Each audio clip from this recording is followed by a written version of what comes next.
What is going on, everybody? It is the Going Over Big Time podcast. I am Mike Charlip, and I am reunited with my co host, Alan the Cantastic, who was not available when the last AEW show was going on. So you got me by myself. That was fun.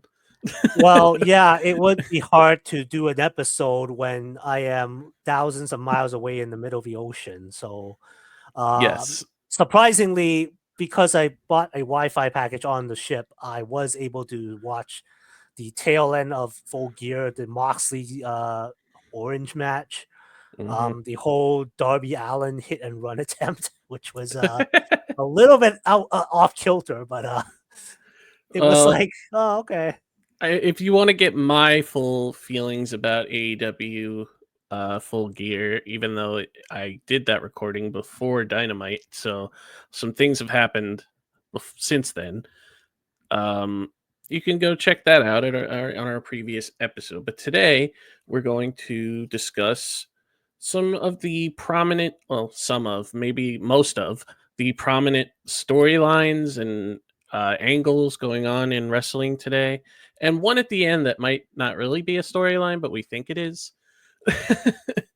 uh, so yeah, there's a lot of stuff going on in the prominent world of wrestling right now in the North American side of it, in the WWE and AEW most prominently, and those are obviously the ones we cover the most here. Uh, so I think the thing we need to start off with is probably the newest one of the bunch, and the one that I think surprised the entire internet, which is the New Day going in a new direction. Pun intended or not. It was Doesn't intended. matter. It's It was it's intended. yeah, it was So a good segue. it was a very good angle that they did, where Kofi and Xavier are out for the 10-year anniversary of the New Day. Now Yeah. going in, obviously we were wondering if Big E was going to be there at all, because why wouldn't he be? It's the 10th anniversary of a group that he is a part of. Yes. We Um, also we also should put some context behind this anniversary celebration because in the last couple of weeks, maybe y- close to a month, Woods and Kofi have not been getting along no, either as a team or when they try to pursue singles goals. yes, Hasn't really worked out. They've lost a couple of matches. It looks like the New Day, as we know it, was in a bit of a rough patch. yes, and this kind of stemmed off of an angle from a few months ago where they were feuding with the Final Testament, where Karrion Cross was trying to get Xavier Woods to see the selfishness of Kofi Kingston, and not letting Xavier experience singles glory, and how Kofi is always trying to be the center of attention. And I think over the past couple of months, Woods started to see that. It just took some time, and I guess losing to the Alpha Academy was the final straw. And they had a very uh, prominent argument while both of them were dressed in Dragon Ball themed attire. Uh, Xavier dressed as Goku Black, and Kofi dressed as Goku, Okay. uh, which was there's a lot of symbolism there, and so yes, they have this New Day celebration, the 10-year anniversary, and they play this big video, and of course they're showing all the biggest moments of the New Day, and throughout the episode of Raw, like leading up to it, we're getting like the biggest moments, like the formation of the New Day, and them winning the tag titles for the first time, and them starting their at the time longest reign in history. And they're talking about all the things that the New Day talked about, the power of Yeah. positivity and how Kofi becoming WWE champion, yeah, Big E becoming WWE champion, and Woods becoming King of the Ring, yes, NXT Tag Team Championships. yes. And prominently in this video, they're talking about how when one of us succeeds, all of us succeed. Mhm. But that was not the case the last couple of months. And that kind of felt weird because we remember the New Day always saying that stuff. If one of us is champion, then all of us is champion. Mhm. But that wasn't the case when Xavier wanted to face the Intercontinental Champion. That wasn't the case when Kofi was challenging for the Intercontinental title and he just gave Xavier the title shot out of uh, feeling bad for him. Mm. Because Xavier is the only member of the New Day that has never held a singles championship in WWE at all, not even in NXT. So they come out and they discuss all of it, and they say that they have talked since that very loud argument that they had and made it seem like they were going to go their separate ways. And See, I want to. I'm sorry to interrupt, but of course, go ahead. so usually when tag teams break up, there's this massive like fight, or incident. Let's look at the things in history. Shawn Michaels and Marty Jannetty. Um, I'm trying to think. I think the Hardys at some point broke up in similar fashions. I guess the most recent Yeah, one was Kevin Owens and Chris Jericho, the Festival of Friendship. And when I looked at that ring surrounded by New Day paraphernalia, like all their most memorable moments, I'm like looking at this, I'm thinking, oh man, this is good. I mean, it would be typical for it to end up that way, right? But then it yeah, sounds like they were just gonna do an amicable split because yep, they realized their career goals were not aligned at this point in time. And actually, that wouldn't have been so totally normal. I thought it yeah, would have been just like it's unexpected in the WWE context, but it would have been so totally normal for yes. everybody else to understand, right? But as So as this was unfolding, yes, just to add that a little side note that Hardy's feud that you're talking about yeah. that was based on a real life house fire where Jeff Hardy's house actually burned down and his dog died. Oh And god. then they turned that into an angle where Matt Hardy was the one who set the fire. Oh my gosh. So I don't remember that one, but man, that sounds like some really some Yes. that's a good one. That's a good one. That was in 2009. That was a rough patch for WWE. But so the New Day are talking about amicably splitting, as you mentioned, and right before they could formally announce it, out comes Big E. And again, we're talking about the New Day. He is the New Day. He is like he should have been there from the beginning, and that plays a big factor in what's going to happen here. So Big E comes out and says that he is not going to let Xavier and Kofi do this, and that he is going to come back and be with them because he needs to be with them so that they can reconcile and be like it used to be. Now, even before the thing that happens, I'm sitting there and I'm going, Big E could have been on the road the entire time. This is I just want to say this is Big E's first appearance on a Raw or a main show in like 4 years, almost Since 4 the years. injury. Since Yeah, the injury. since he broke his neck, or Since since he the almost injury. broke. Yeah, since he landed on his head. So I'm sitting there, even before anything happens, going, why didn't Big E just come back after he got the brace off and was their manager from the beginning? Yeah, because I don't know if you just said it a minute ago. Sorry, I got SmackDown on right now, and I can mention a little bit what just happened. But Big E, he said he was going to come back and manage them, and you're like, well, he looked fine like even a year ago. 2 He years was ago. 2 years ago. So why wasn't he just there when with them at that point in time, right? Now that you Yeah. make me think about it. Yeah. So he comes out and he's like, "Yeah, I'm gonna be here with you from now on." He picks Steve, and then like he picks the moment when they are almost about to apparently split up to come back and try to rally the group. Yeah. And it's like now that I'm thinking about it, like what? It's like it's a little pretentious. I think that if that's the right word for it.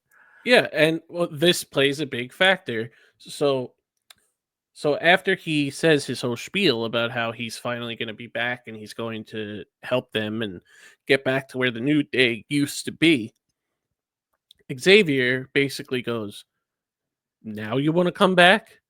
Now you want to come back when we're at our lowest point, when we're about to go our separate ways? Now is when you want to come back when we needed you the entire time?" And even Kofi. So the whole time that the New Day have been arguing, Kofi and Xavier have been arguing. Mhm. Kofi has been tried to be like the light, whereas Xavier has kind of been the dark of the argument. When our truth was getting beat up, Kofi wanted to help him, and Xavier said, Right, do the "Well, right thing because yeah, that's what we expect Kofi to do, yeah." But Xavier was like, "Why bother? This has nothing to do with us." which And is which probably is more accurate and more correct. which is true. And then the same thing with what was it was Alpha Academy, it was getting beat up or something, and they needed help at one point. And the same thing. And Kofi just wants to do the right thing, whereas Xavier so Kofi wants to morally do the right thing, whereas Xavier wants to do what's right for them, which is not how Xavier used to be. And so yeah, now they are both basically saying like, we needed you the entire time and you were not here. You chose to stay at home. You chose your girlfriend over us. You chose your new career over us, where he's on every single pre-show. He's at the shows and he's still not supporting his team. And then Big E is like trying to say, "I broke my neck, guys." And then there's like, Yeah. Woods is like, "So what? Stone Cold Steve That Austin was broke his Kofi. neck." That was Oh, that Kofi. was Kofi? I can't Yeah. remember. But one Yeah, of yeah. them was like, "So Steve Austin broke his neck. He came back. You know, Steve Austin Edge when broke his neck. He came back too. There were other examples. But when it was Owen like, Hart when Owen Hart accidentally dropped Steve Austin on his yeah. head, he was back 2 weeks later.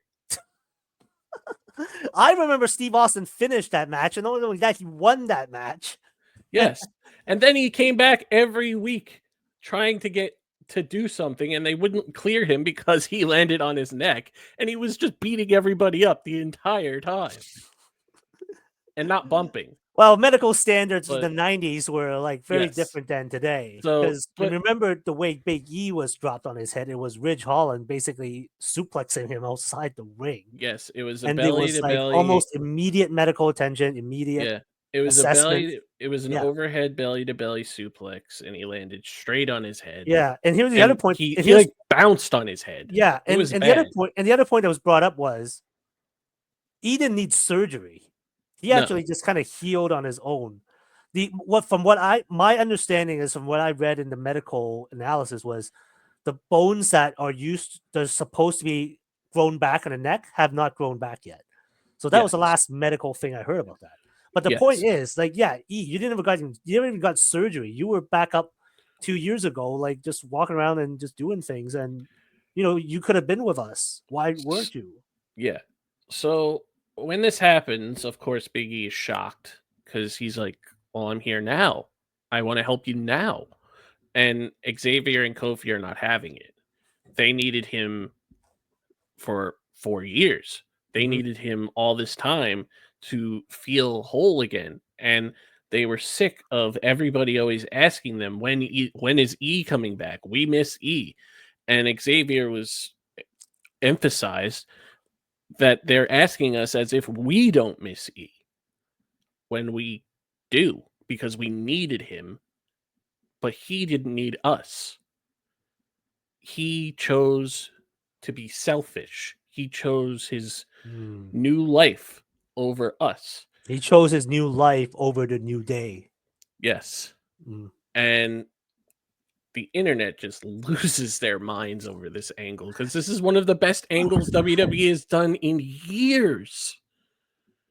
Yeah, And I will say that. Yeah, because you think that the New Day were getting stale, to be honest. Like yeah, they had like some like I mean they tried to inject Odyssey Jones into the group, and then based on completely unrelated reasons, yeah, he was let go. yes, But yeah, they weren't really going anywhere. And to a point, Karrion Cross was like he had a point. He's like, these guys are gonna like turn on each other at some point yeah, because that's naturally what a group like this does after 10 years together. yes. And of course, after this happened, he tweeted, "See, I told you." Like, um, Yep. yeah, um, But but yeah, can we go back to this segment as E is just yes, like he's just in tears at this point. because the two people that he Yeah, thought his would best always friend. have Yeah. the two people he thought would always have his back are turning their backs on him when they are feeling like he did that to them. And everybody knows that Big E is one of the nicest people in the world. And the reason that he was not around was because and obviously I don't know this personally, but maybe personally he didn't feel comfortable being on the road all the time. Maybe Mm. personally he didn't feel comfortable being their manager when he wasn't able to get cleared. I don't know that, but as far as the angle side of it, it's perfect reasoning by Kofi and Xavier. And this we talked about this with Drew for so long. When a heel is right, it's the best because Exactly. It's because like Kevin Owens a couple weeks ago, right? I'm yeah, sorry to interrupt. I'm just watching this really funny thing. So the interview, Michael Cole is supposed to do a sit down interview with Kevin Owens. They're not doing it in the studio. Apparently, Kevin Owens asked Cole to go to his car, and they're just sitting in the car like it's WWE ride along, and they're just talking. well, that's probably I have it on mute, but it's just the funniest shit I've ever seen. because of when KO I was don't. banned from the building. Oh, okay, okay. But no, Yeah. I recall a little of that, but I just sorry to interrupt. Yes. It's just Well, like I've had it on, and it's just really funny. we're But gonna anyway, back to this. Back to this. we're gonna talk about Kevin Owens and Cody later, Yeah, yeah. but Okay. um, so yeah, so Big E is basically like in tears, and he tries to hug Kofi, and Yeah, he you're just not puts one not hand on forgiving. his chest, one hand on his chest, It's like no, and I deny you, sir. the crowd just loses their minds, and Big E is now yelling. He's like, and he's like, say like Woods, like look at Woods at this point is not even looking at him. Woods is looking away, and Big E is trying to get his attention, and he's just beside himself, and he's going like, "Oh, so this is it? It's over? Like just like that after all this time, after a decade?" And Big E leaves, and then Kofi and Xavier just give each other a stare down, and then lock arms like um what was that scene the one that the the Outrunners always Are you trying to make a movie reference or a wrestling yes reference? a A movie movie reference. reference? The Outrunners always do it when they do the Oh, handshake. yeah, the Outrunners, yeah, the lock arms, Yeah, yeah, or like the weird meme where you see like a black arm and a white arm yeah. like That's locked from a together. movie. That's from a movie. Oh, I just so can't I actually remember. don't know. I actually don't know what movie that's from. I just know the meme. I don't know why I can't remember it either. But I know Uh, what you're talking about. But they're locking arms, and it's like Woods is telling Kofi, now it's just me and you. And now yeah. it's ironic because now instead of the New Day breaking up, they're more united than ever. But it's like for the most terrible, awful reason. If you've been the fan of the New Day for the last decade. It's Schwarzenegger and Carl Weathers in Predator. Oh, okay. Uh, Yeah, Let me just Predator. randomly look up this.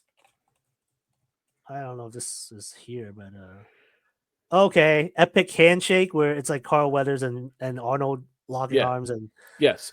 So yeah, that is the reference. I'm sorry, okay, I lost it, and I knew what it was. I just couldn't remember. yeah, Uh, that's fine. but yes, I but didn't know either, but it's a good thing to learn. That's like you yeah. learn something, right? So yeah, they basically did that handshake, Mm-hmm. and and as you said, Xavier's like, it's just you and me now, and Kofi acknowledges, and the segment just ends. Yeah, And it just fades to black. The Woods and Kofi are just staring into the crowd like mean motherfuckers, and E is just vanished, like he's just gone, right? I mean, yeah, to be honest, I mean, I know why, but E looked physically smaller, obviously, because he hasn't been in the ring for a while. But it was just almost like his hair's all like parted down. He looks so like flustered. Yeah, it was. Yeah, we weren't expecting this, right? No, And now, um, you're like, oh wow, what Hio New Day? We haven't seen. I don't think in this kind of a Hio yeah. ever. So we had heel New Day, but Yeah, yeah, when they first but formed, they were acting like the way they but always did. they It were was obnoxious. They yeah, weren't. There's a difference. yeah, They were being obnoxious for the yeah, sake of being yeah. Now obnoxious, this is pretty like and evil.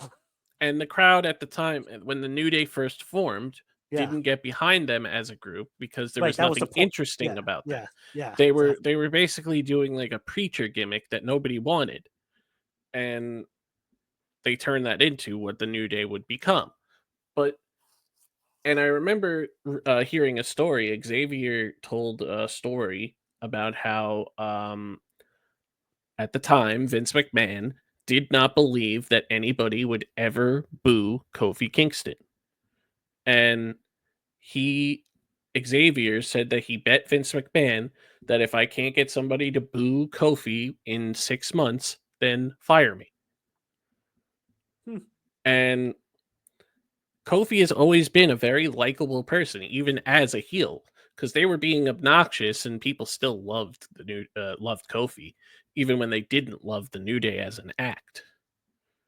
Yeah, it's very much like Rob Van Dam when the whole WCW alliance thing was in 2001. Yeah, You know, nobody liked the WCW ECW guys yeah, except maybe Rob Van Dam. yeah. Yeah, So now Kofi is hated for a whole new reason, right. and it's like, I mean, obviously social media was going crazy about this. Biggie's girlfriend, who Oh, happened that's who happens to be Mia Yim's sister, yeah. was basically going off on Kofi and Xavier. Well, she was kind of happy that the fact she doesn't have to serve like cheap ass vegan meals for Kofi and like you know child's food for Woods. Now that they're not coming over anymore for Yeah, Christmas, yeah. it's like yeah, Um, and Kofi's Twitter was just like yeah, it was kind of along the same line. he was like, "Oh, it feels like a weight's been lifted. It really is a new day." And then it's And yeah, um, yeah, and just all these people like even the WWE Twitter account was like, hope everybody's having a good day except Kofi and Xavier. So it's crazy that, of course, this is how it always goes. Kofi and Xavier are right. They are very right, but they are getting the hate, which yeah. is I'm great. looking at Kofi's first tweet after this whole thing. He's just like, so what? And then his next one was just a picture of him smirking, like, woke up today feeling brand new. It's a new day. Yes, it is. Yeah, that was the one I was thinking of. Yeah. Yeah. Apparently, he spoke out to a podcast called Chase and Big Joe Show. I don't know what he Uh-huh. said. I'm not playing it right now, but he's like, he puts like the keep it 100 symbol, Yeah. uh, emoji on it. Hmm. And that's all. That's so far is what he said. I don't follow Wood, so I don't know what he said anything. But yeah, this is a very interesting development. Yeah, and Um, I'm very intrigued. This is one of the more I mean, this um, was this was the refresh that these guys needed because they were yes. really getting stale. Yes. So New Day has been so liked for so long that they were just doing the same spiel, the same shtick over and over for years, to the point where they were just there. They were just background guys. The last like 2 years, even when they won the NXT tag titles, it was like, did they really need to do that? And like, what else are they doing? And because after their giant feud with the Usos, there really was like, what else is there to do with them? Like, and they always talked about how the New Day was going to be together forever. They're never going to split. And obviously, I don't think that you do this angle if Big E isn't truly trying to get back. Like, Yeah, I mean, you gotta remember what I think Woods one of his last lines at E was oh before. yes, Yeah, like let's just tell everybody the truth. You're never coming back. yeah, And when you say that in that tone and the way and with the background context of what happened, like you kind of believe it. yeah, It might, like, I'm not saying it's true, but it feels like it might be. yeah, So you never know. I feel like they did this angle because maybe there's a outside possibility. We don't know, but maybe E is actually on the road to yeah. getting cleared, and Yeah. so that's why they kind of pulled the trigger on this. So with that, we've been kind of brainstorming ourselves where we think this could go. Now obviously the New Day's got to change their Hey guys, so looks like Mike just dropped out for a second again. Um, not sure when he's coming back. Just want to let you know I have SmackDown in the background. Sorry everybody, I'm back. So uh okay, uh it's good you came on. I was about to break some spoilers for SmackDown, but I'll leave yeah, that for don't later. do that. Don't do that. So yeah, obviously they're going to have to change their music, right? They're going Oh to have to yeah, get the whole it's a new day. Yes, it is. That's not gonna work anymore.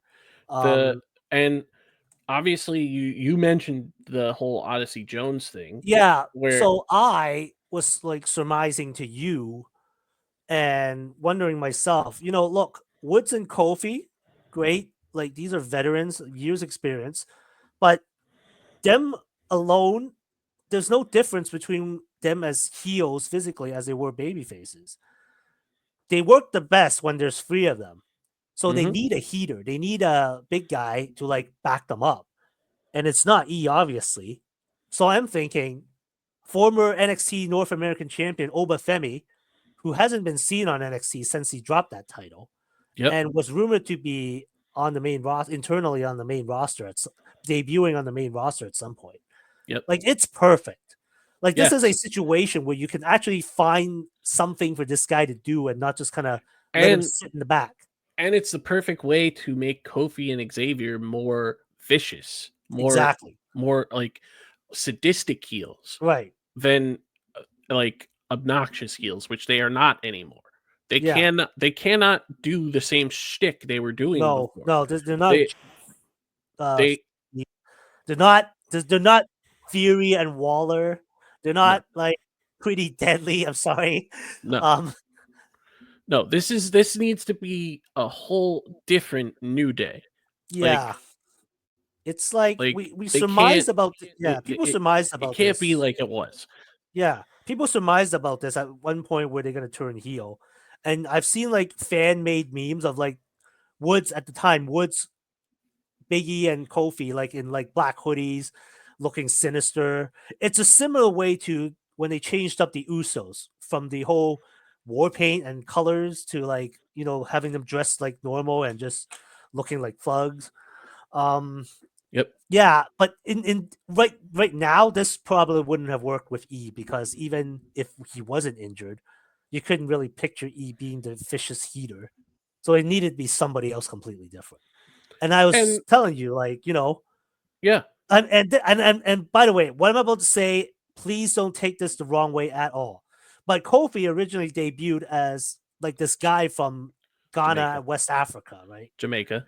Jamaica, sorry, but he actually is from Ghana, West Africa, or billed as. So Obafemi is a guy who's from Nigeria. They're both from the same region, so it's almost like, hey, why don't Kofi I kind of like dig back deep into my roots and like who I really am, Well, and like as long as Kofi doesn't start doing a over exaggerated yeah, African we don't accent, need like crazy like like Apollo Apollo Crews, Crews. That was I'm not gonna talk about that much. That was just a really unnecessary. Let's terrible, just terrible way to try to book people of Nigerian descent, it seemed at the time. It was just like, I don't know what they're doing. it. You don't have to feel bad about talking about it. Everybody knows it was bad. Yeah. But my but main point, like, I don't but want to delay this any further. Yeah, yes, they need a third guy. They need a vicious heater, and I think Obafemi should be that guy. he's perfect. He's literally perfect for There's that. literally no one I can think of. And it would just rule. I think it would rule to have him alongside them, and for him to fight their battles for Yeah. them, and they could still be very vicious on their own when he like picking up the scraps of what he already did to their opponents, kind of thing. It's perfect. Yeah. It's the right direction to go, and I'm very intrigued with all of it. Obviously, I want to see what's going to happen next. But so we'll see where this is all going to go. Hopefully, we can all keep up hope that Big E will be back at some point. Hopefully, cleared to wrestle, and hopefully able to continue this angle and see a proper conclusion to it down the road.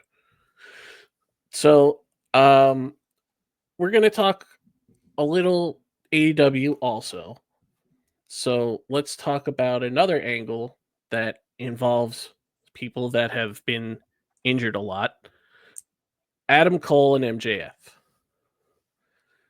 This story is still going on, folks. This angle started. We're coming up a year into this angle, apparently. Or yeah, Well, we are. I mean, this story as a whole is over 2 years old. Actually, yeah, you're right. It is kind of over 2 years old.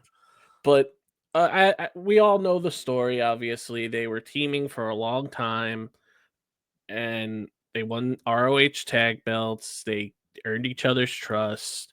Blah blah blah. Yeah, the whole better than you, baby, like the summer Yeah. of 2023, that was like the most Yes. over thing ever, honestly. And then, unfortunately, injuries happened to both guys. Adam Cole, obviously the more severe of the two, missing over 14 months. And when Adam Cole finally came back this year, we talked about maybe just throw this angle away. Maybe we don't need a proper conclusion to this because MJF is back to being MJF. So why bother? But they decided that Adam Cole is back. The roles are now reversed. He is a babyface and MJF is once again a heel. And because Adam Cole is now a babyface, the Undisputed Kingdom are now babyfaces. And in the time that these people came back, both of them, Roddy and Cole both wanted a piece of MJF. And obviously, when I talked about Full Gear, I talked about the angle. Cole didn't get there, and Roddy did, and Roddy lost bad, and I don't know if he was injured for real, but as far as the story goes, he was injured. And Kyle O'Reilly has been watching from the sidelines. Being that he is a former member of this group with a different name and friends with everybody in it. And he basically told Adam Cole, just forget about MJF. Like, what's the point? Like, what are you trying to prove? You saw what happened. He hurt our friend. Just move on. But Adam Cole is choosing not to do that. So Kyle O'Reilly did exactly what Roddy Strong did and said, I'm going to try to get to face MJF also. Right, just to stop Adam from like pursuing his vengeance any further. Because apparently, Yes. if Adam does it, it's gonna hurt more people. But if it's Yes. like Roddy or Kyle, they'll just stop the thing immediately. Yes. So I mean, the So, logic there is okay. yeah. So then they decided that it's time to fight for this stupid diamond ring again. I am stunned that 5 years in, MJF still has this stupid diamond ring. I'm Is it surprised considered that a title? Is it like the I- annual cup, or is it like the Continental Belt where it's like every year it's put up for auction or Yeah. contention? It's like, So every single year, MJF has held on to this ring, whether it was somebody winning a battle royal and then facing him for it. In this case, it's two people winning a battle royal who are going to face each other, and then the winner is going to face him for the ring. Now, the ring as a story element no longer matters. If somebody else wins it, just throw it away. Because if MJF doesn't have it, there's no reason to use it anymore. I thought they ended this when Daniel Garcia pawned it off at some jeweler in London. But oh no, it is. He got it back. MJF I got it know back. that would have been the perfect ending for this illustrious piece of jewelry. I completely agree. Yeah, because people expect rings to be pawned off after they get stolen. So now Adam Cole and Kyle O'Reilly are once again going to face each other, probably for like the billionth time in their careers, because they came up together. They were a tag team in ROH, then they were rivals in ROH, then they were. Everybody knows about the Undisputed Era and all that. So now Kyle O'Reilly and Adam Cole are going to face again, this time for the right to face MJF to win that stupid ring.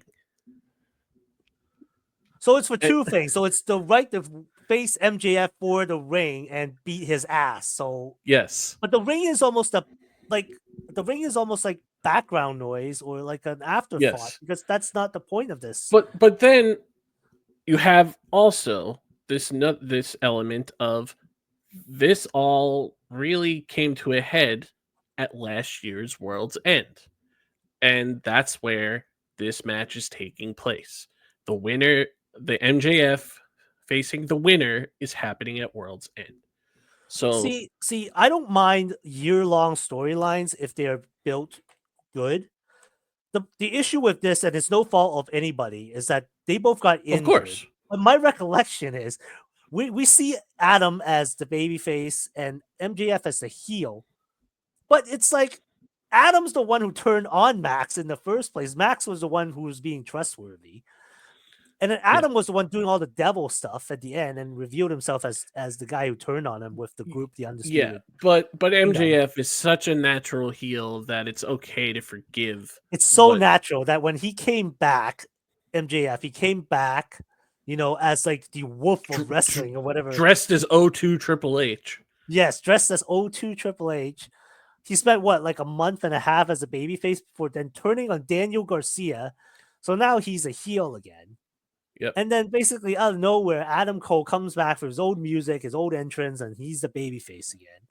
I totally forget. Oh yeah, he formed this heel group apparently with like Roderick Strong yelling people's names in his place, and then suddenly they're just like in the backdrop. They're like, Adam is like telling his buddies, "Look, guys, stay out of it. I want to handle this by myself." And they're all like, "Yeah, you go, man. I'm like, yeah, I understand you guys formed because you were like screwing with MJF, but it's like it's been a year, and it's like you've had nothing to do with him. So it's like, but also when you think about this from a storyline perspective, Adam Cole told them to stay out of it, right? Roderick Strong was included in that. He said, "Could you stay out of it?" And MJF hurt Roderick Strong, and Kyle O'Reilly is blaming Adam Cole for that. They could have just not did anything. Okay. So now Kyle O'Reilly and Adam Cole will face each other, and I think that it's only right that at World's End, where the Devil reveal first took place, you have the finally, the Adam Cole and MJF blow off, and whoever wins just wins, and it's over forever. And Adam Cole can do something else. Anything else.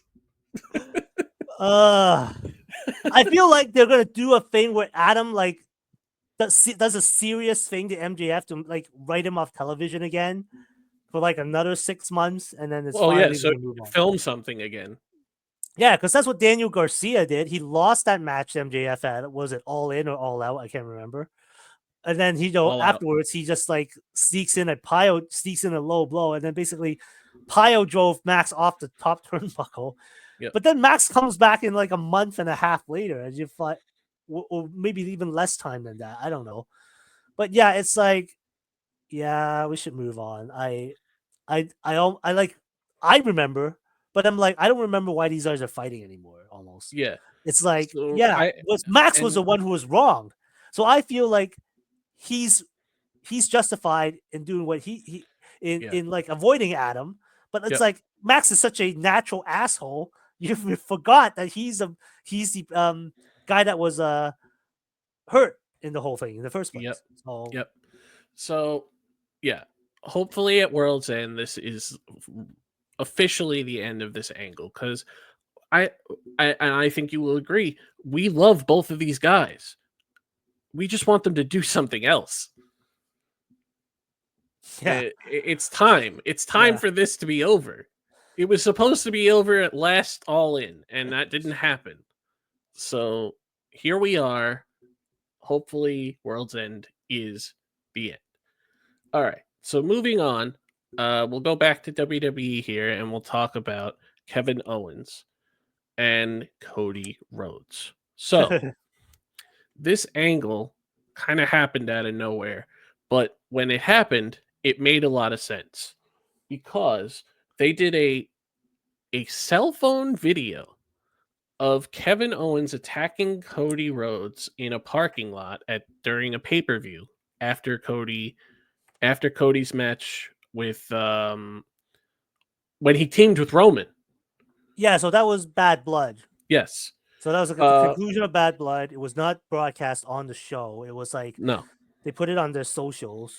So Very going into that match, obviously everybody was like, this is weird, right? Cody's teaming with his biggest rival since coming back, and Kevin Owens, who has been feuding with the Bloodline in all its forms since 2020, and would never team with Roman Reigns, would never forgive the Bloodline, would never forgive Jey Uso.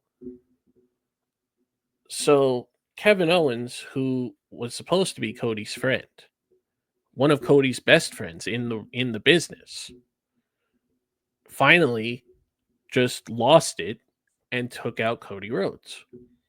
And after this happened, Kevin Owens went away because in storyline, WWE was too busy worrying about some stupid Saudi Arabia title for Kevin Owens to be allowed on screen, quote unquote. So while Cody's doing that, Kevin Owens is just not on TV. And then he feuds with Randy Orton. Randy Orton disappears again. And now here we are. Kevin Owens is just getting a title shot because him and Cody have been fighting a lot. And no other reason. And everything Kevin's done is justified because of his issues with Roman and his issues with the Bloodline and his feeling of betrayal by Cody because he's teaming with Roman. I'm sure that's going to come back when it comes to Sami Zayn, for example. But as of right now, Kevin is facing Cody for the WWE Championship on Saturday night's main event next Saturday, which is weird because we just had Survivor Series and there was no sign of Cody at all. And it's just been so we had these issues with Roman as the champion, where Roman was not defending the belt on multiple pay-per-views. And now Cody's doing that. 3 pay-per-views in a row. Bad Blood, he was in a stupid tag match. Then he had this stupid Saudi Arabia title thing. And then Survivor Series, he's not even there. So what are we doing? So now this match as a whole should be great because these guys rule and they work very well in the ring.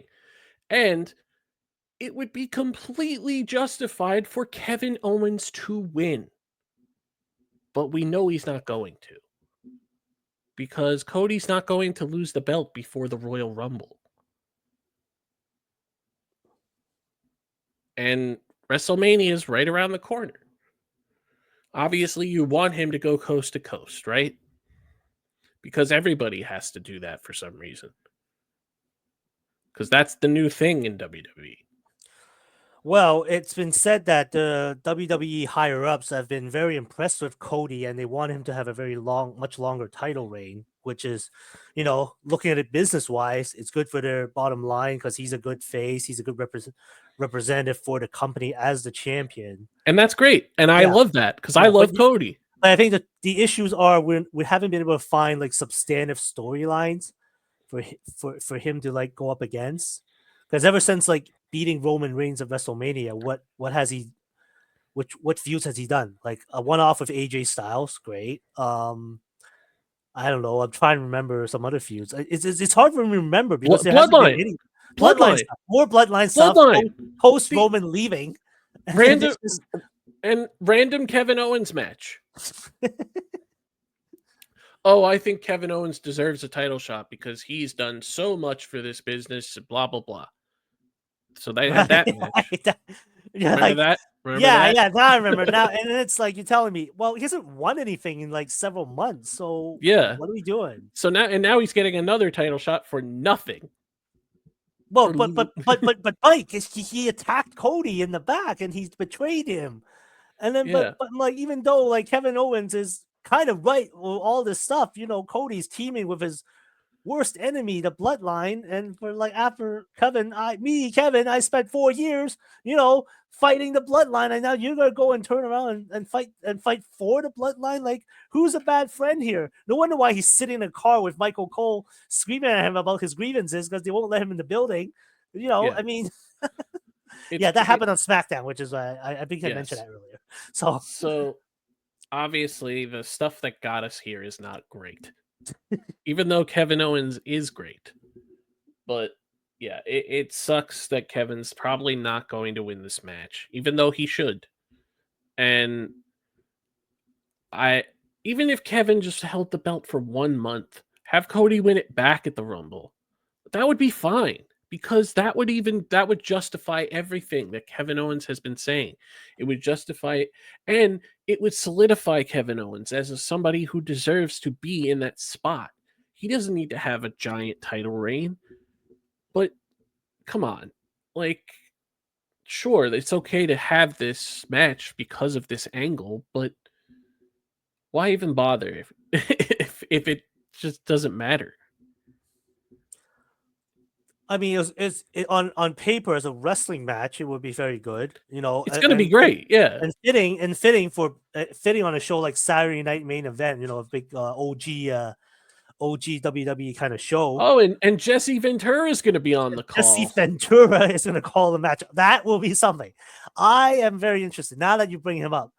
Having Jesse the Body Ventura, we haven't heard from him in like 20 years. In between, he's basically been diving into conspiracy theories and like being a governor. Things. Yeah, well, he was the governor for like a bit, and then and then the rest of the time he was like either trying to run for president or just diving into conspiracy theories. But yeah, having Jesse back in a wrestling capacity, I'll be fine with that. So yeah, but in terms of whole storyline development, it's just kind of like the only thing interesting was like Kevin Owens just saying the truth. Yeah. So that And was it. Anything else was kind of like, and obviously they have no idea what they're going to do with Kevin Owens after this, because Cody's just going to go back into bloodline stuff again for almost 3 years. It's like, yeah, like Randy Orton's injured. I don't know for how long. They just lost a whole bunch of people to injury because of that War Games match. Yeah. So, and most of them were the bloodline. So maybe that's good because less bloodline to deal with. Yeah. I don't know. The only credible opponent Cody has is like Gunther, Seth Rollins, or Drew McIntyre, and all those people are on Raw. Yeah. But at this point, that doesn't matter, Mike, because apparently there is no brand split, as you've observed numerous times. Don't even get me started. They've introduced a new thing that it's called the transfer window. Apparently, there's a transfer window between the shows, so they can move people around. And so I think this is what Vince used to call the wild card rule, except now they've yes, it is. It's exactly that. They had to make it sound more logical. Well, they're trying to put a sports spin on it because there's a whole thing in college football called the transfer portal. Point. Oh, okay. It's called the transfer portal, where players go to schools that they want to play for because the school that they play for is not good. So is this a new term in 2024 for the forbidden door? Because that sounds like it's what it's based off of. It's horrible. I hate it. So yeah. And I guess we could just throw this in here a little. We have absolutely no idea who could possibly win the Royal Rumble this year, which is fine. But the favorite right now is John fucking Cena. Well, it is John's last year actively wrestling. So, wrestling period. He's done after 2025. All right. So I don't want to turn this into a big thing. I just want to add that this is very evident of what people have said about WWE for years. They don't know how to make credible opponents for their champions, so they just call in a legend. It's what they do every single year at WrestleMania. It's getting ridiculous. Like, just build new faces. Why is that so hard? So I don't want to spend too much time on that, but yeah. All right. So moving on, we'll see what happens. I'm like you mentioned, Kevin Owens versus Cody is going to be great, and it's going to be a lot different than their last match because the dynamic will be completely different, and I'm sure it'll be like a WWE Match of the Year candidate because it's Kevin Owens and Cody, and they're both amazing. But moving on, we'll go back to AEW now, and we'll talk about the Continental Classic because it's back. It's AEW's G1, and the field is stacked, to say the least. And going into it, I did not want a single repeat entrant. Unfortunately, that did not happen. Because we got multiple. We got Mark Briscoe, who, of course, is in there to take losses. Claudio, who is doing pretty well right now. Brody King, who's also doing pretty well right now. Mm-hmm. And was that it for the repeat? Oh, no, Daniel Garcia is in it too, also. Which is a big problem because he just won the TNT title. Right. And we talked about this numerous times in the past couple of months. We talked about it at All Out when the TNT champion was facing the world champion for no reason at all. Yeah. now the TNT champion is in a round robin tournament for a title that doesn't matter. Now, I love the Continental Classic as a concept. The belt does not matter at all. I mean, I don't know if it. I mean, they have it as a storytelling device, right? I mean, last Yeah. year, the point was like they wanted to do some kind of triple crown thing, so Yeah. that's why Eddie Kingston was in it, because at the time Eddie Kingston was a double champion, ROH and New Japan Strong.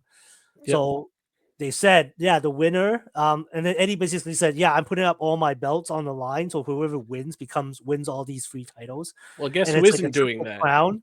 And now Eddie Kingston's recovering from a broken leg, and that whole idea has been scrapped.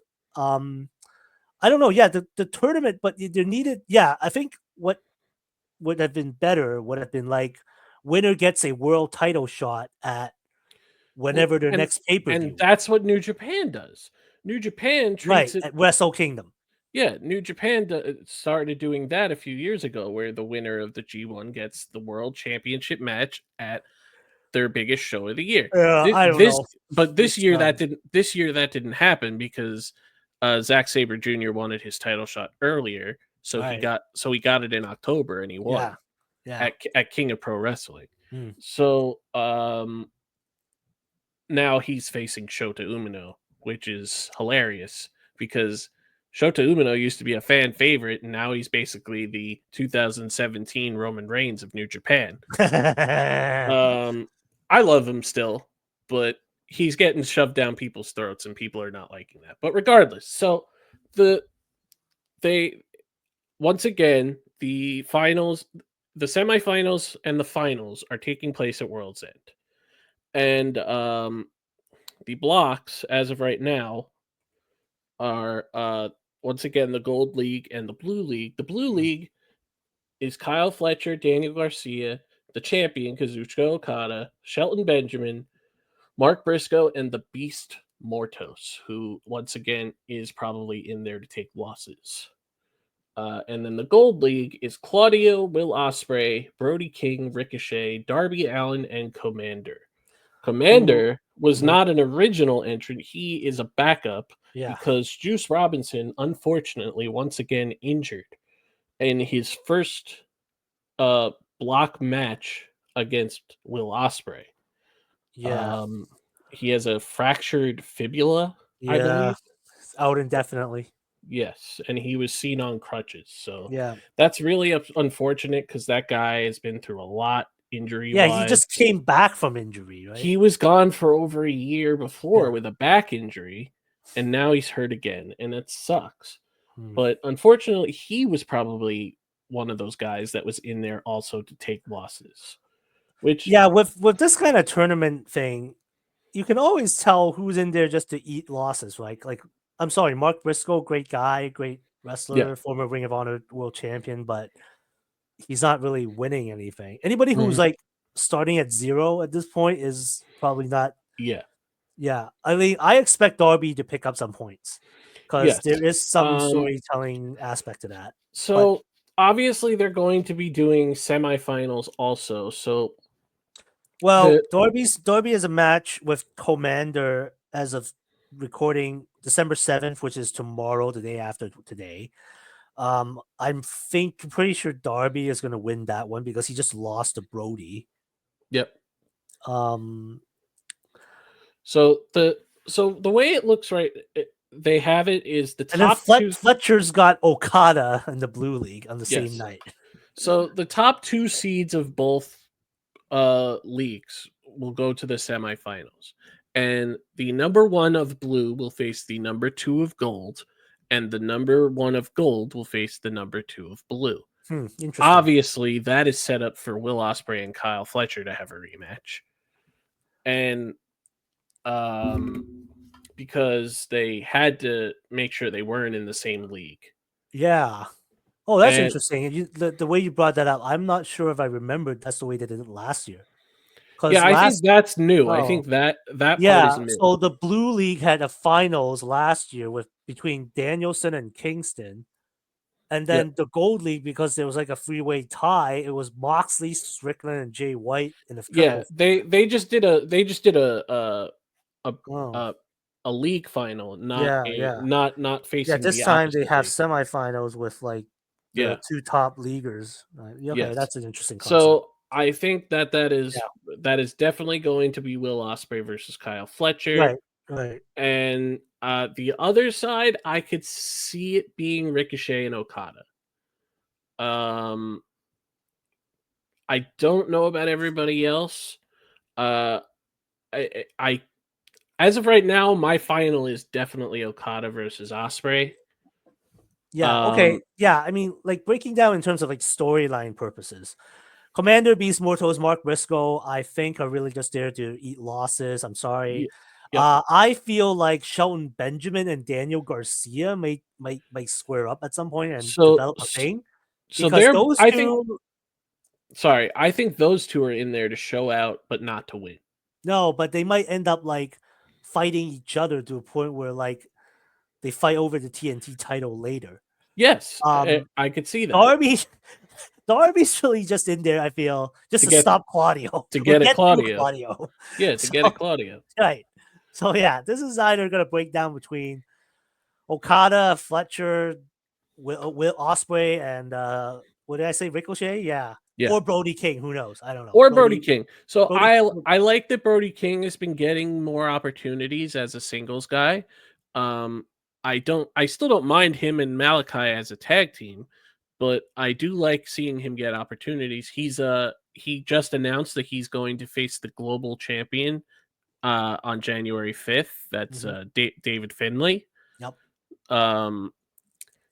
Because that Wrestle Dynasty show is pretty stacked as of now. But yeah, I think I obviously don't know. I don't know, but my feeling of Fletcher versus Osprey and Okada versus Ricochet seems most likely, and you know that they put they put Osprey and Ricochet in the same block so that they could face each other again and hopefully have a definitive winner and not a Right, draw. right, yeah. Because we've already seen a draw between Daniel Garcia and Okada, which was a hell of a match. Actually, I really enjoyed it. So yeah, I'm excited because I love just pure wrestling, and that's what this is. I love the no interference rule. I kind of wish they would implement that to every match, not just this tournament. But that's just me.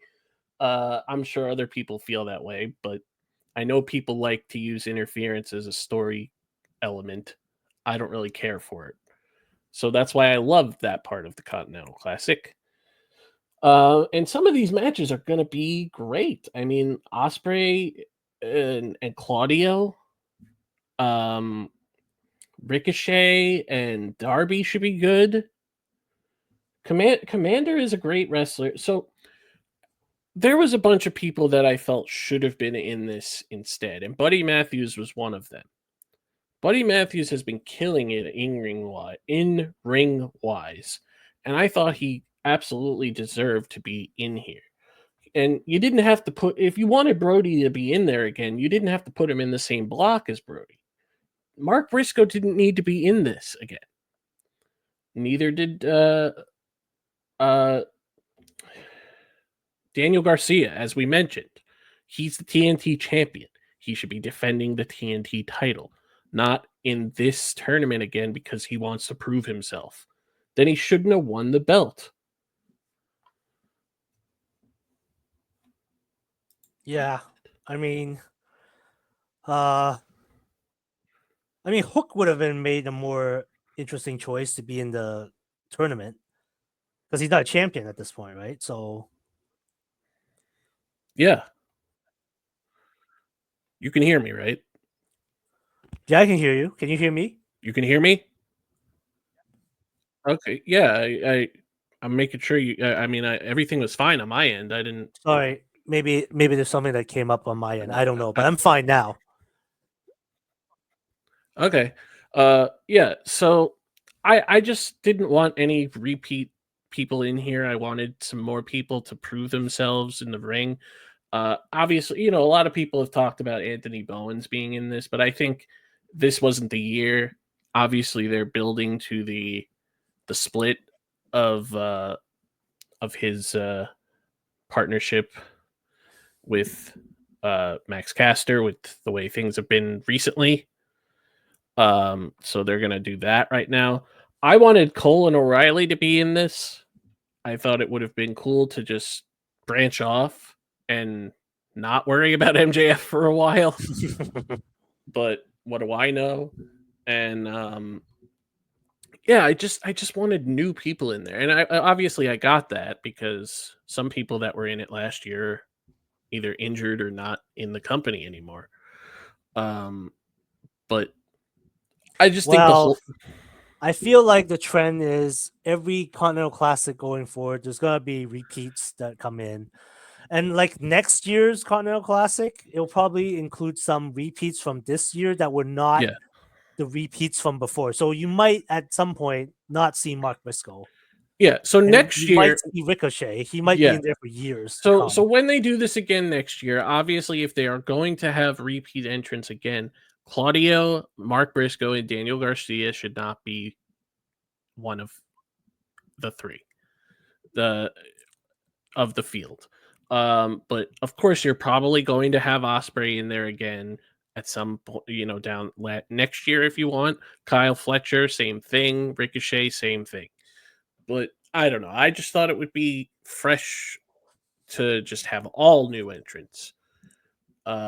So we'll see what happens. But as of Yeah, right I mean, now, this is like an opportunity to them build for AEW to build new stars. They have so yes, many people on their roster. yep, And like, you don't want to I'm not trying to like draw on references from people that like shit on AEW all the time now. But it's like, sometimes the product's a little stale. It doesn't seem like I mean, this Continental Classic is one of the few times that AEW has in a calendar year to like sort of like build some storyline or use the tournament to enhance existing storyline, right? yep. But there's also room to like put new people in and have them showcase some new stuff. So I'm very glad that Shelton Benjamin is here Oh, because he he was was one of the people. mishandled a lot throughout the Yep, years. And yep. this is the kind of thing that we're really seeing what he can do. And he's almost 50 years old. Let's try to remember that. Yeah, that's crazy that Yeah, that he's pushing. he's still as good as He he does not was. look like he aged. That is the other thing. Yeah, he not at all. He's killing it. Um, yeah, and his match with Mark Briscoe was actually very good. Um, and his match with Kyle Fletcher, which he ended up losing via roll up, was very good as well. The guy is just very good, and I hope that he's finally going to get that. I mean, his time of being a world champion is far gone, but he can be a TNT champion down the line. He can be an international champion down the line for sure.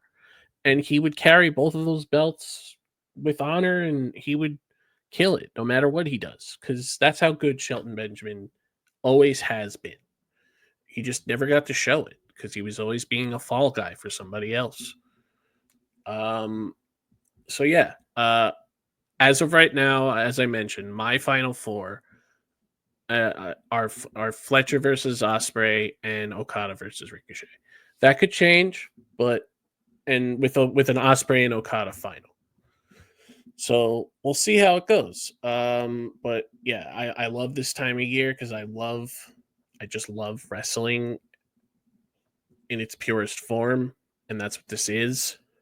And yeah, I'm excited to see where it goes. So I guess we'll move on back to WWE and we'll talk about Seth Rollins.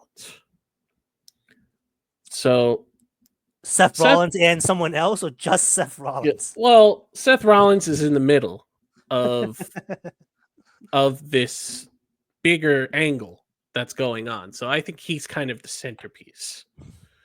Um, so going into Survivor Series with the bloodline, the original bloodline, reforming, Sami Zayn wanted Seth Rollins to join the team. But Seth Rollins was never, ever going to team with Roman ever again.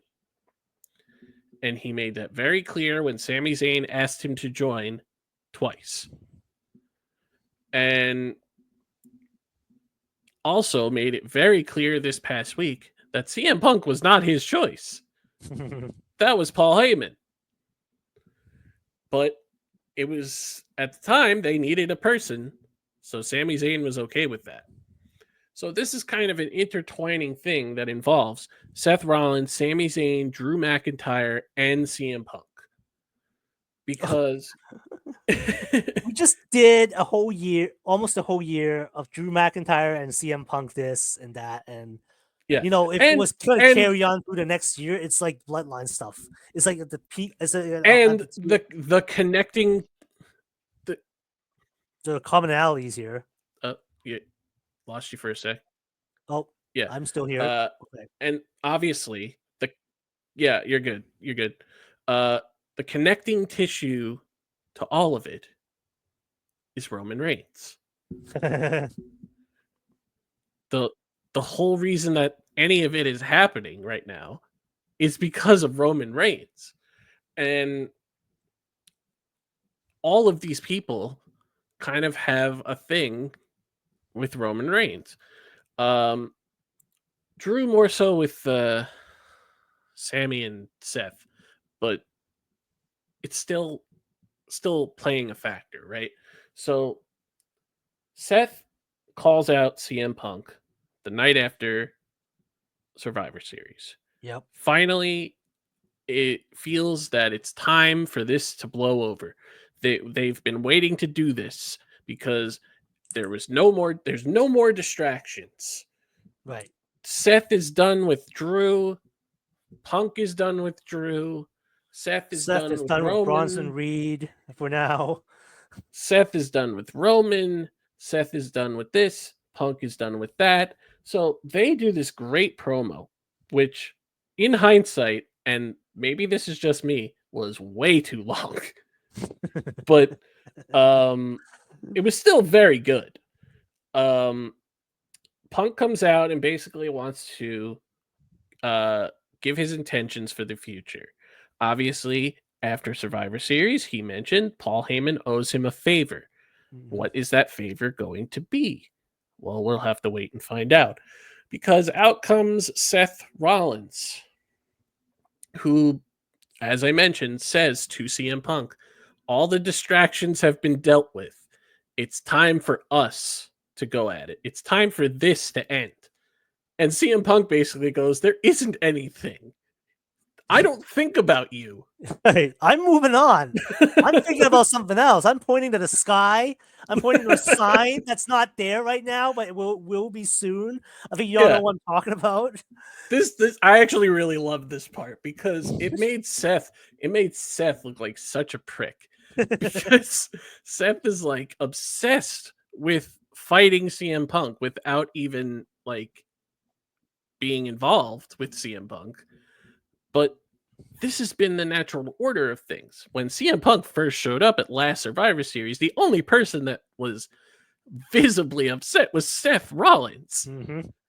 Drew was not there, but Seth Rollins wanted to kill the man. And CM Punk, obviously last year they were supposed to face, but CM Punk got hurt. So it went in another direction that led to the really, really, really, really long feud between Drew and Punk, which is finally over, hopefully. But right now, you're not too sure. I'm not too sure myself, to be honest. Yeah. So Drew disappears after that feud with CM Punk. Yeah, at Bad Blood, I personally was not expecting Drew to come back until the Royal Rumble. Yes. Because when you got like 20 plus stitches on your head like that, and then in that kind of a match, you're like, yeah, they're gonna write him off for a while. So we'll get back to Drew. We'll park Drew right now. We'll get back to him. So Seth and CM Punk are going at it verbally, And essentially, Punk goes, as we mentioned, I don't think about you. There's nothing between us. This thing that you're going through has nothing to do with me and all to do with you and your own insecurities. And Seth basically just gets pissed at him for saying that and shoves him, and Punk tries to square up on him. That And was so weird. It was like the pause in a video game where the two players were trying to push yeah, the combos in the on their controllers to like get the yeah, get the combo, and they forgot what it was. So and then it's just like, yeah. So Punk tries to like square up on him and throws this punch to the air, and then it just turns into a headlock hold for a while until it's broken up by Sami Zayn, Jey Uso, and security. And so Sami Zayn is trying to calm down Seth, and as I mentioned at the beginning, they had this is all one segment, by the way. CM Punk leaves, and now Seth and Sammy are talking. And basically, Seth says that Sammy should be ashamed for teaming with Roman again, and that Seth will never do that ever again, despite how many times Sammy would ask, and that Sammy should be taking Seth's side on all of this because Seth has been his friend a lot longer than Roman has. And Sammy basically says, well, Roman made me feel like part of a family. It might have broke down at one point, but that's what we had. I didn't have that with you. And CM Punk wasn't my choice. That just kind of happened. I wanted you, and you said no. And it basically gets personal from there, and it sets up a match between them. I mean, they also dug back deep and like found other stuff too. It was like, Seth, you're mad at Roman, but you're the one who hit him with the chair 10 years ago. Yep. I mean, in a sense, you created the tribal chief. And then Seth's like, well, buddy, I may have hit him with a chair and I regret the things I did, but Sammy, you did the same fucking thing to Roman. We both hit Roman with a chair. Yep. It's like, wow. It was like that was an interesting part. I will say that. Yes. So this sets up a main event match between the two, which was fine. It's not the best match that these two could have. Obviously, it was a raw main event to set up an angle, which with a weird finish. Did you mention that Jey Uso was jumped in the back? I was getting to that. Yeah, yes. yeah. So Seth, so Sammy rolls up in the back after Jey is found beat up, not knocked out, just beat up. So he was coherent. He would have been able to tell everybody who did it, and he did not for some reason. But Adam Pearce basically, so Adam Pearce tells Sami Zayn word for word. When Sami Zayn goes, "Who did this?" Adam Pearce's response is, "Who do you think did it?"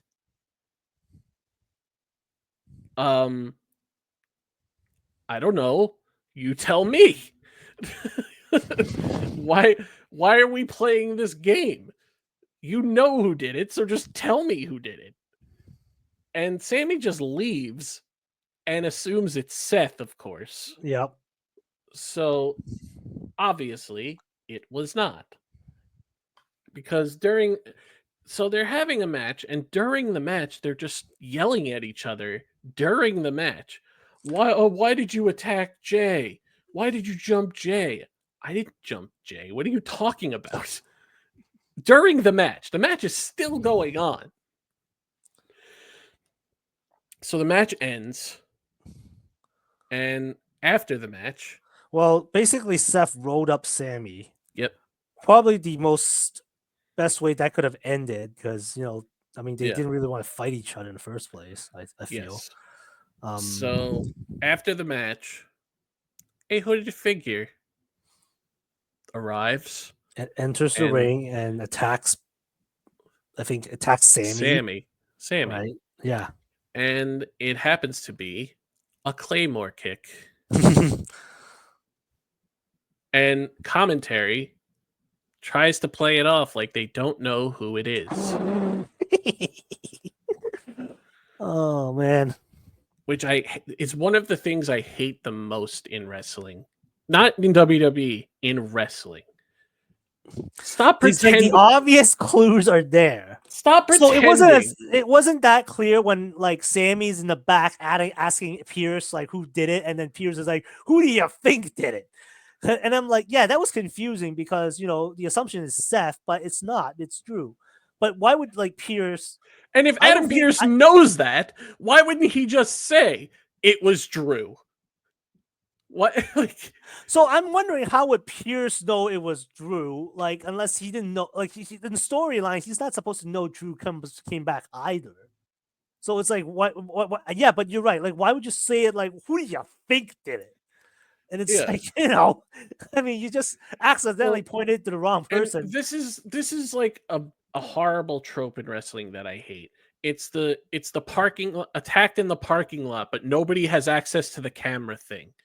Like He's a general manager. like you have access to the camera, just look at it. Like what's the problem here? And it's like the same thing with like, well, why are you like? Oh, look, it's a Claymore. Who could it possibly be? And yeah, and I hate when commentary does that. Like, who could that be? Like, Who hit this kick that we've seen thousands of times? I mean, and they do the same thing with like spots that we see all the time. Like, this is just part of the subject matter. Mhm. At Survivor Series during the women's War Games match, Io Sky did the spot that she has done in every single War Games match. She grabbed a trash can Mhm. and brought it to the top of the cage. Corey Graves acts like he's never seen that before. He's seen it every single time. What the hell is EO gonna do now? What Wow, could she possibly be doing with a trash can? that is so creative. Yeah, it was creative the other two times. Stop saying it's creative when you know she's done it before. Oh man. I hate these tropes in wrestling. So that's why I hate that. I hate who could it possibly be? Okay, I'm gonna put some context as to why Drew is back so early. Because what I just mentioned, I wasn't expecting to see him at the Rumble. Here's the other thing. Bronson Reed just shattered one of his ankles. Yes. Thank God he didn't shatter both his ankles, from what I can understand. He's out indefinitely. Your monster heel is off your show. You need a monster heel. Yep. Who else could it possibly be? It's Drew. My only concern with this storyline as to why did Drew attack Jay? Why is he targeting Sammy? Is he targeting Seth? I just don't want all of this to lead back to CM Punk again. Like, I am actually as passionately anti this leading back to CM Punk and Drew as much as you are hating on random people showing up on shows they're not supposed to be on. More bloodline stuff over and over again. Like, stop. They did it all. They did Hell in a Cell. They literally killed each other. Like, what else is there to do? Nothing. For years, I had a list of matches that I never ever wanted to see ever again. The number one on that list was Roman Reigns and Baron Corbin. That, of course, is never going to happen again because Baron Corbin, unfortunately, no longer works for WWE. Cody Rhodes versus Roman is falling on that list soon. And actually, Cody and Roman is on that list. I never want to see that match ever again. Ever again. And CM Punk versus Drew McIntyre is working its way on there. You just did an angle with literally Seth and Punk barely a month ago that it just ended. You just did an angle with Seth and Punk, and then they fight, and then we never see Punk again. And then Drew shows up. What's going on here? I do not tell me that Drew is back because he wants to take out people who are associated with CM Punk in some way. Ugh. If that is the That case, is lazy booking and story writing. like, to the what worst. could he possibly be here for? Why can't he just do something else? This is the same thing with Adam Cole and MJF. Why can't they just do something else? Here's an idea I'm gonna throw out there. At the beginning of this episode, we talked about the New Day needing like a big guy to back them up, would freshen up the whole heel aspect. I think Drew needs a faction. And there's 3 guys down in NXT, also from Scotland, are kind of sputtering or not doing anything. Gallus, Joe and Mark Coffey, the brothers, and Wolfgang, a big guy in his own right. I mean, Drew needs like a group to like do some more rough shoddy things around Raw. Not as though Raw doesn't have enough groups like with Wyatt 6 and the Final Testament and Judgment whatever Day. Judgment Day and the New Day and whatever the New Day becomes. I think Drew needs like a faction. He's been on his own for a while. He's done great as heel and babyface. We've seen it all. That would freshen him up. I don't know. I really am concerned about where this is heading, where he's just like targeting people, like Punk adjacent people, and like what is going on? Roman Reigns adjacent people. Yeah, is he like going after Roman Reigns because now Roman Reigns is the babyface, he's the OTC, and it's like so. What that would be interesting is that would draw OTC away from the bloodline, Solo's bloodline. Because what I heard was that they want Roman Reigns on Raw for the Netflix debut. Makes sense. So is this doing a Roman versus Drew thing? I don't know. I haven't seen that in a while. I'm not opposed to that. I just don't want another thing to go with Punk again or something. I don't want to see Drew and Punk again. I don't want to see Seth and Drew again. I don't want to see Sammy and Drew again. It sounds like your options of watching Raw like slimming down, like because you don't want to watch any of these people. It's like there's nothing else. Well, it's not that I don't want to see those people. I just don't want to see them interacting with each other. You might as well watch NXT because that way you can never see any of those people interact with anybody. Yeah, but that's a horrible show. It's not that bad. It's honestly. In its defense, Sean is doing his best. Yes. He's actually not doing that bad. Okay. Well, yeah. Anyway, this analysis is very confusing. It started with Seth Rollins and ended with Drew McIntyre. So what is going to happen now? What is Seth going to do next week? Is he going to call out CM Punk again? Is CM Punk even going to be there? I don't think so. Is Sami Zayn? Obviously, Sami Zayn is going to address Drew. What does that mean? And obviously, Jay is going to have a problem with that. Oh, yeah, and let's not forget. Remember when Sami Zayn and Jey Uso beat the tag champs and never got a title shot? Yeah, that never got acknowledged again. Actually, they did it twice. Yeah. So what is going on Raw? Is basically so the way you're asking these questions, I think, is what their point was, to make people like second guess like what the fuck is happening, so that we will actually watch the show. Because now we have no idea what's going on. But I don't know. I feel like there's a swerve coming from Hunter that he's doing this just to like rile our curiosity.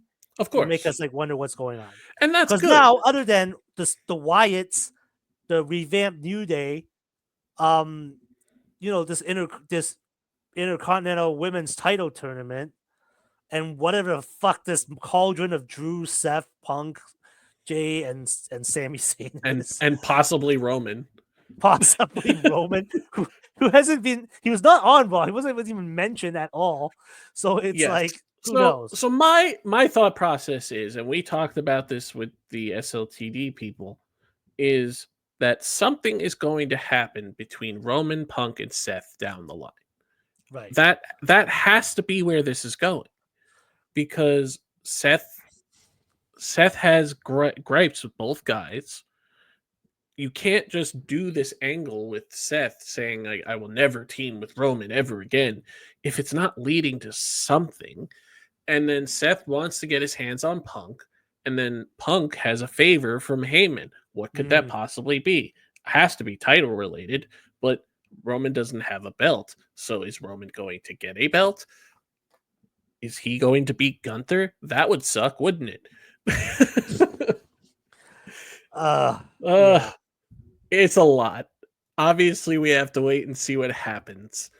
I am very obvious. If you couldn't tell, I'm very intrigued. Well, at least you're not like shitting on the product. Now you're just intrigued. Yes. But yeah. Well, Anyway. I mean, there's other things on WWE to shit on, but we're not talking about those. All right. So last couple of things. I have 2 topics left that I want to discuss. The next one is the Death Riders. Okay. So the Death Riders angle has kept me very intrigued. I don't know about you. Because I don't really know where it's going still, but because I don't know what the actual goal is. Yeah, we're not really sure, right? Like I think from what I understand is like it seems like dating back to when Tony took that Meltzer driver from the Bucks, there was a sense that we were gonna do this whole angle where it was like AEW versus the elites or these outside. Well, the elite weren't outsiders. The elites basically they did that to Tony to basically take over the company. Yep. And that really didn't fester into anything because Tony then reappeared and he hasn't really done anything. And now the Bucks are off AEW television for the foreseeable future. Yep. For right storyline purposes, but there wasn't really anything that dealt with that. Jon Moxley suddenly comes back, was doing this in-ring promo with Schiavone, and just says like to his face, he goes up to Tony Schiavone's face and goes, "You're not the one in charge here," or something like that. This is not your company anymore. This is not your company anymore. So he's not even talking to Tony. He's talking to Tony. Yes. And so Tony's not even involved. He's not talking to Tony. He's talking to Tony. Right. But we didn't get another on-screen appearance from Tony to acknowledge any of this. Things started picking up when Danielson won the world title. Yeah. And Moxley was nowhere seen near his celebration. You mentioned it before. Pac showed up for some reason. You're not sure why, but just because he was trios champions with Claudio and Yuta. Yeah. And then it was at All Out, I think. Yeah. And then after Danielson, I guess, retained retained. Yeah, retained from Jungle Boy. Right. Jack Perry. Right. And then all the Blackpool Combat Club guys came in to celebrate, and then Moxley kind of hugs Daniel close, and he's like, "I love you." Danielson, and proceeds to pull a plastic bag to attempt murder on the man. Yes. Tries to suffocate him, choke out his air supply. At that point, Yuta was like, "No, what are you doing?" And then apparently everybody else was in on it, including Pac and Marina Shafir and Claudio. Yep.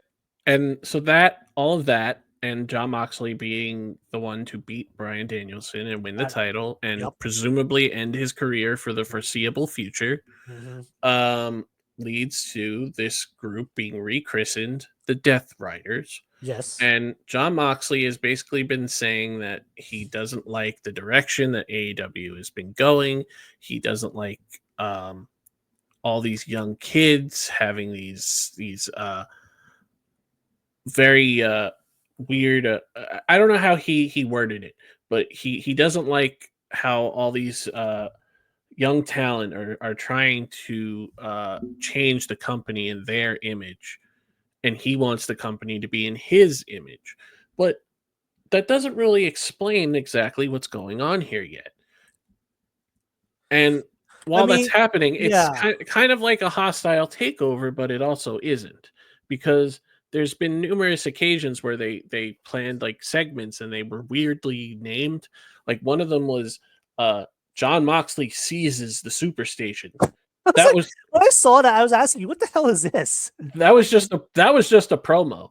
That's what Yeah, that it's not was. like is he taking over the production truck? Is he going to Yeah. the TBS headquarters and just like So shitting in whoever's office? Like so whatever that wording was definitely confused a lot of people because it was just a promo.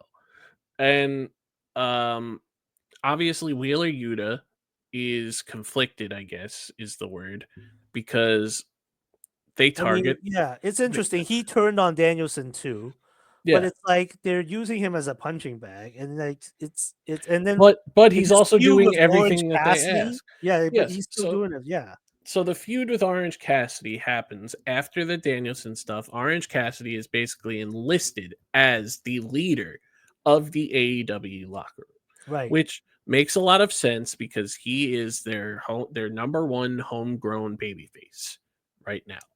He is the guy, and he has his history with Moxley was well documented with their international title stuff last year, and Full Gear last year was where uh, he finally got one up on John Moxley, and he wanted to do it again to take away the thing that is making John Moxley think that he is running the show, the world title. Which we haven't seen since Moxley won it. He won it and then stuffed it in some kind of Duff, bag, they put it in a duffel bag, and ever right? And since then then, it's been in all a we've seen is suitcase. a briefcase. We don't even Yep. know if it's in there, so we haven't actually I mean, seen the title. we presume it's in there. We presume it's in there. Yes. So unfortunately, Orange Cassidy does not win, but the angle that they ran throughout this match was very good. Basically, Orange Cassidy said he did not want help from the conglomeration. The conglomeration, unfortunately, did not oblige when the rest of the Death Riders came out. They basically cleared the ring. They didn't even get involved in the match, they just got rid of the interference. And so John Moxley ends up winning after hitting the Death Rider and all that. And out comes Adam Page for some reason. The world was very confused about this because Adam Page had just had a match with Jay White at Full Gear, and everybody was kind of very confused as to why he was there at all. Apparently, he struck some kind of deal with Christian to Yeah, get John Moxley distracted enough for Christian to attack him so he could cash in his contract that he won it all in for a guaranteed title shot, basically their money in the bank. And that plan does not work because Jay White shows up. So now Jay White, Adam Page, and Christian, who's also feuding with Hook, are all feuding with the Death Riders at the same time. Jay White wants the title and is on a winning streak right now, leading to an Australia show. So that's probably where that's going to happen. And Adam Page just lost to Jay White twice. So I don't know why he would think he deserves a title shot. So all these people are now intertwined, and Orange Cassidy is still involved, as well as Darby Allin, who you mentioned at the end of Full Gear, crashed his car into the truck of the Death Riders, and the Death Riders just commandeered somebody else's vehicle and got away. um, so Darby Allin, Orange Cassidy are still on this crusade to stop the Death Riders. Jay White is on this crusade to win the belt. Adam Page is on this crusade to win the belt. And Christian is in the background watching for his opportunity to win the belt while feuding with Hook. and Christian has a guaranteed contract which he can use for a title match whenever he wants. With all of that said, I love all of these elements that are involved. I still don't know what the direction of the Death Riders actually is. So that's what so I guess to reference certain people though who criticize AEW. I mean, they may have taken their criticism too much to degree, and they may have been some personal animosities behind it. I won't say the person's name because they don't deserve the platforming. Hmm. But it's like, yeah, like to your point, there's no real direction here other than some vague interpretation of like these outsiders are like trying to take over AEW, but we're not really getting a sense of that because it's not like they're like renegades or anything. They're getting segments on the show. They're having matches. Claudio's in the Continental Classic. Tony Khan isn't doing a lot to stop whatever's No, happening. no, he's like, He's oh yeah, giving John Moxley time on TV. right. So If you wanted to make this some kind of like crusade against AEW, you would have like every week you just keep them off, keep it out of the building, and then yeah, every week they'll just find some way to break into the find building their way or in hijack the show or interrupt the feed or just like and take over say the like, network. oh, the higher ups are trying to silence us because they don't want you to know that what our crusade is Yeah, the make it way. like he And keeps talking about crusade. He keeps talking about trying to take the company back from the young boys or whatever. yeah, I'm not getting a and sense of that. It's like a normal, just like heel faction feuding with random people. Now rumors that apparently at World's End we're gonna get a 4-way AEW World Title match with Mox, Hangman, Jay White, and Christian Cage. Who I don't know why he would need to be in the 4-way match when he has this guaranteed title shot, unless he's like cashing in after the match is over in some vain yeah, attempt to take yeah, the title I from would whoever. just do a three-way between Jay, Hangman, and Mox. Yeah, like And again, Christian is technically feuding with Hook. right. So just have him do that and have him in the background like he has been the whole time. Um so yeah, I mean obviously I want a goal. I want to know what their goal is. I want an actual destination. Like is there somebody and we talked about this. Is there somebody behind the Death Riders? Was this somebody else's idea? We don't know because they're not telling us what they're actually doing. They're not telling us what the actual goal is of the Death Riders. They're not and I would love to know because I love everybody involved. I would love to know because I support this group because I like everybody in it. It's essentially the Blackpool Combat Club still, and I love that group. So John Moxley is one of my favorite wrestlers ever. I just want to know what he's doing. I want to know where he's going, what his plan is. So Right. I remain We intrigued about it. I just don't know how long I'm going to remain intrigued about it because this has been going on since August. yeah, wait, where's the plan? We have no plan, and I think that's what critics are concerned about, that we're not seeing any sort of like concrete storyline. Or the storyline is some things there, but it's not really there, and it's like really kind of confusing to the point where it's almost like the whole thing we talked about just before, the Punk and CM Punk and Seth Rollins stuff. But that just started. This has been going on for months. Hmm. So we'll see where it's going. I hope we get some kind of idea soon.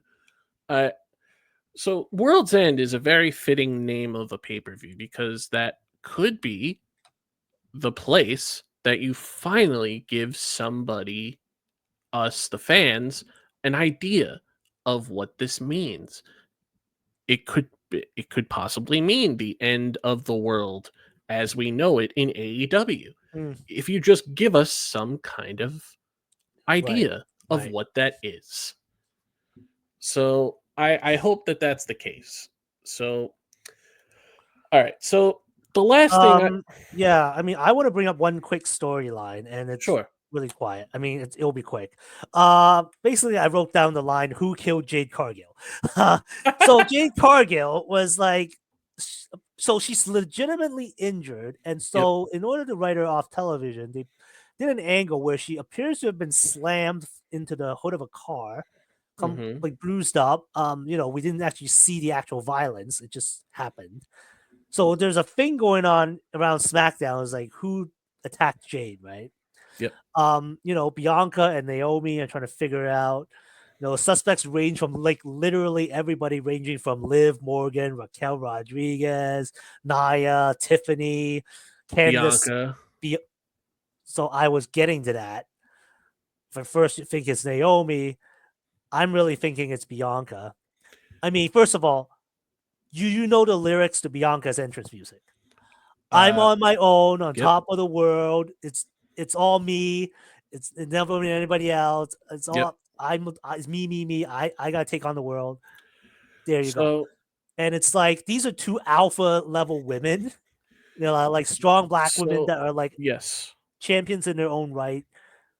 It was at some point them staying together as a team was not going to work out, and you'd think Jade would be the one to turn on everybody, turn on Bianca Yep. because she's the natural heel, but it is not.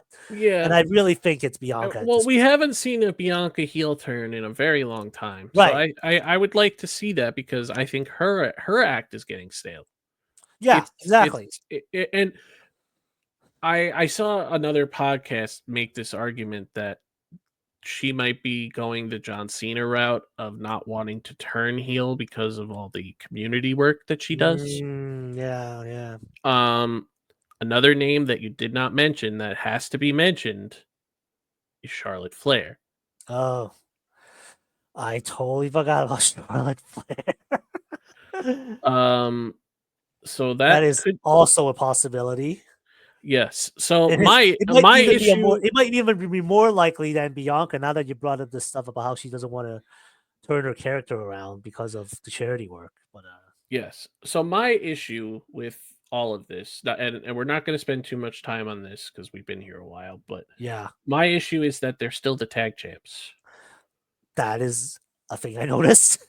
They are technically still the tag team They champions. they are still the tag champs, even though we have been made very well aware that Jade is not cleared and is not going to be cleared for a while. Yeah, that is Um, weird. if they want to just slide Naomi in there, that's fine. But you have to tell us that. Absolutely, it's been done before. Yes. Precedent has been established, so why not? So as of right now, the championships mean nothing because they can't be defended. Yep. Um, so hopefully we get that resolved soon. And this goes back to the thing that I mentioned earlier, a trope in wrestling that I absolutely hate. The cameras work. Use them.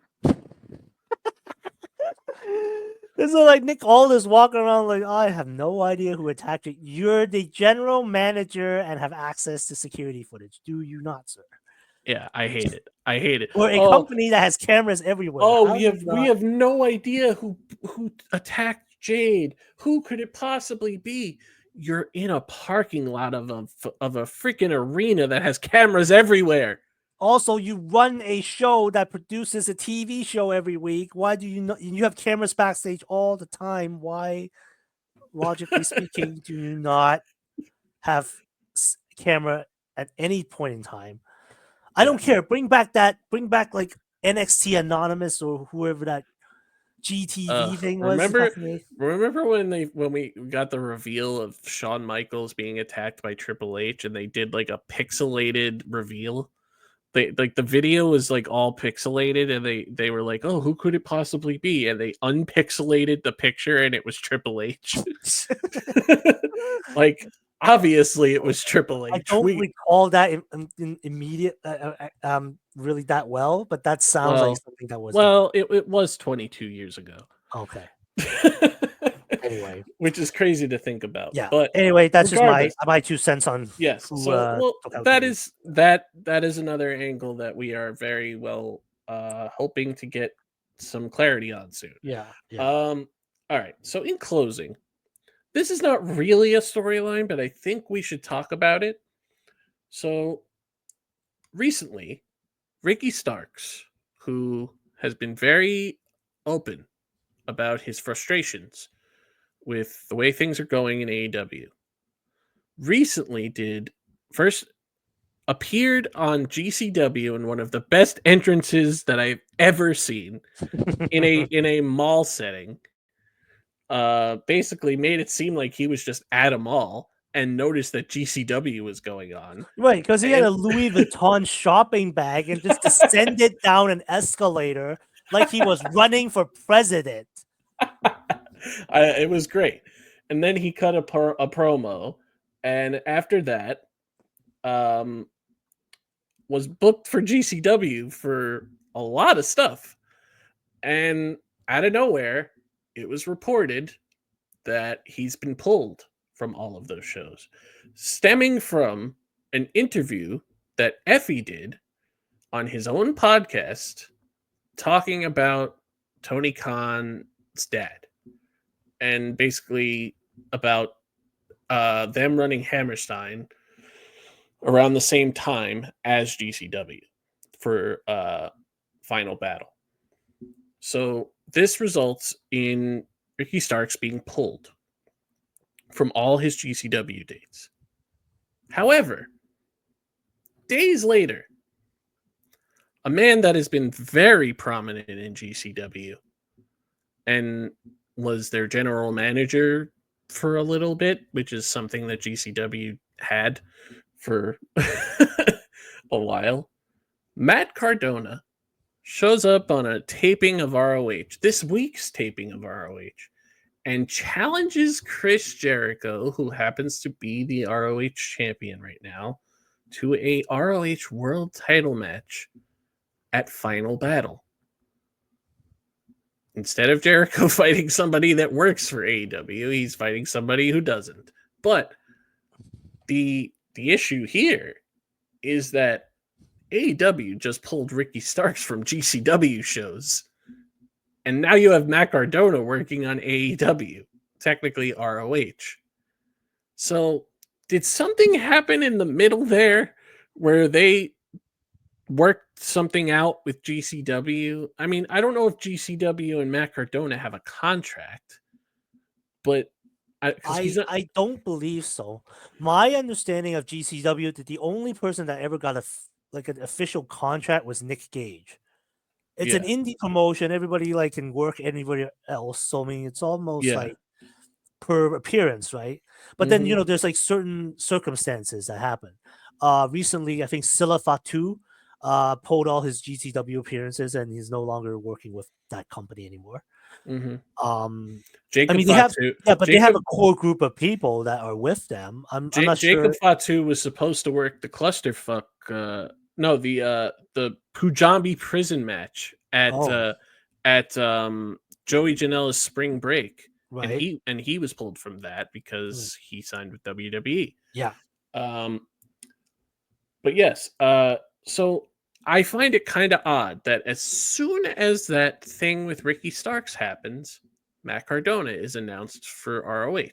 Now, it's very possible that that deal was worked out before the Ricky Starks thing happened. But if they don't turn this Ricky Starks thing into an angle and actually start using Ricky Starks on AEW, then pulling him for something that Effie said in an interview is kind of dumb. You got to do something with it. It's in the news. It's something that happened that people are talking about because you weren't using Ricky Starks before and haven't since March. Yeah, it's like a missed opportunity. You just put him in an appearance somewhere, anywhere. And now you just pull him because of some odd comments made by Effie, or it could be something else entirely different.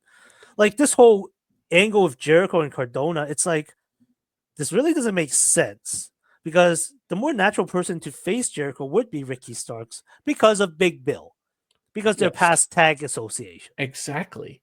So I'm like, oh, Cardona's a GCW, and that creates a whole Ring new of Honor. That creates a whole new dilemma. Like, is Ricky Starks going to show up at Final Battle? Because I don't know.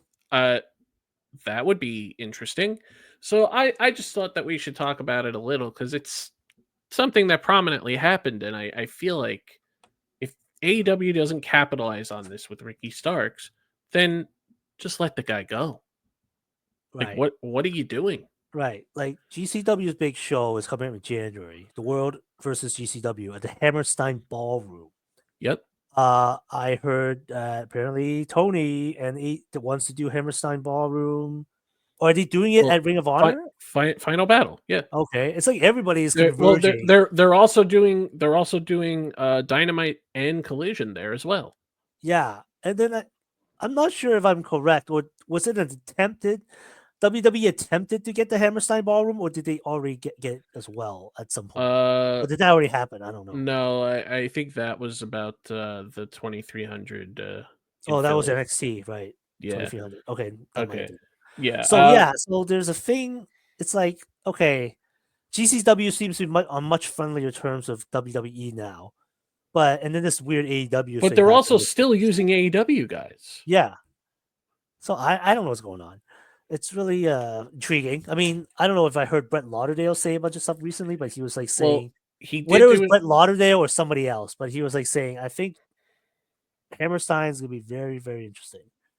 That's what he said. I mean, I wish I was going to GCW's Hammerstein show, but I think it's going to be a hell of a show because and maybe Ricky Starks will be The there. card, whether Maybe he's there or not, it looks like a very solid thing right now. You've got yes. Josh Barnett. He's gonna do a blood sport match against whoever shows up. Somebody. You got the former stupid Somalia guy, Sydney Akeem. He's undefeated in GCW, and he's facing Vikingo, who's returning from injury. Well, that's just gonna be Jim Cornette's wet dream. Yeah. You've got Effie facing Alley Catch. Winner will face Mance Warner on the same night, apparently. Yep. This has to be Effie finally winning the GCW title. Yeah. It has to be. Yeah, I think Mance has taken this title run as far as he can do it. Like, yeah, it's time to change.